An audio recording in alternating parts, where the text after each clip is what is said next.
আজকে আমরা সাল্লাল্লাহু আলাইহি ওয়াসাল্লামের শৈশবের খুব সুন্দর একটি ঘটনা বর্ণনা করব। হযরত হালিমা রাদিয়াল্লাহু তাআলা ছিলেন হযরত মুহাম্মদ সাল্লাল্লাহু আলাইহি ওয়াসাল্লামের দুধমা। হালিমা রাদিয়াল্লাহু তাআলা বলেন, যেদিন থেকে মুহাম্মদ আমার জীবনে আসে তখন থেকে আমার জীবন বরকতে ভরে যায়। তিনি এতই বরকতময় ছিলেন যে তার নামও রেখেছিলাম বরকতময়। হালিমা রাদিয়াল্লাহু তাআলা বলেন, একবার খরা হয়েছিল, জীবজন্তুরা না খেয়ে মারা যাচ্ছিল, কিন্তু আমার বাচ্চারা যেখানেই ছাগল নিয়ে যেত সেই ছাগলগুলো ভরপেট খেয়ে আসতো। এই অবস্থা দেখে গ্রামের মানুষ তাদের বাচ্চাদের বলতে লাগলো, হালিমার বাচ্চারা যেখানে ছাগল চড়ায় তোমরাও সেখানে যাবে।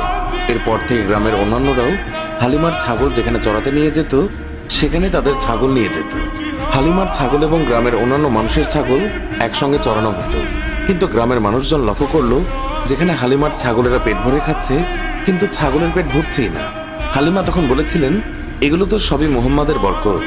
তিনি আরো বলেছেন, যখন কারো ছাগল অসুস্থ হয়ে পড়তো তখন গ্রামের মানুষ তাদের ছাগল নিয়ে আমাদের ঘরে চলে আসতো, আর তখন মুহাম্মাদের হাতের স্পর্শ ছাগলের গায়ে বুলিয়ে নিত এবং সঙ্গে সঙ্গে ছাগল সুস্থ হয়ে যেত। এছাড়াও গ্রামের কোনো বাচ্চা অসুস্থ হলেও মুহাম্মাদের কাছে নিয়ে আসতো। মুহাম্মাদের নরম হাতের স্পর্শে বাচ্চারাও সুস্থ হয়ে যেত। একদিন হালিমার মেয়ে বললেন, মা, আমি মুহাম্মাদকেও ছাগল চড়াতে নিয়ে যেতে চাই। তখন হালিমা বললেন, মুহাম্মাদের এখন মাত্র 3 বছর, বাইরে অনেক রোদ, মুহাম্মাদের মায়াভরা মুখ রোদে পুড়ে যাবে। জঙ্গল দিয়ে হাঁটার সময় হিংস্র প্রাণীরা আক্রমণ করতে পারে, ওকে নিয়ে ছাগল চড়াতে যেও না। হালিমার মেয়ে বললেন, আমি যখন মুহাম্মাদকে নিয়ে বের হই আকাশের রোদ তখন মেঘে পরিণত হয়, আমাদের ছায়া দেয়। জঙ্গলের হিংস্র পশুরা মুহাম্মাদের গালে চুমু খায়। শুধু এতটুকুই নয়, যখন আমি মুহাম্মাদকে নিয়ে বের হই তখন আমার কাজগুলো সহজ হয়ে যায়। যখন হালিমার মেয়ে অনেক জোর করতে লাগলো তখন হালিমা মুহাম্মাদকে তার সঙ্গে ছাগল চড়াতে যেতে অনুমতি দিলেন। এইভাবে কয়েকদিন যাওয়ার পর হালিমা তিনি মুহাম্মাদকে বললেন, তুমি আর ছাগল চড়াতে যেও না, আমি তোমাকে অনেক মহব্বত করি, তুমি আমার কাছ থেকে দূরে গেলে আমি খুবই চিন্তায় থাকি।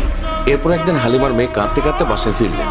হালিমা কান্নার কারণ জানতে চাইলে মেয়ে বলে, তাদের একটি ছাগল শিয়াল ধরে নিয়ে গেছে। এই কথা শুনে হালিমাও কান্না করে দেয়।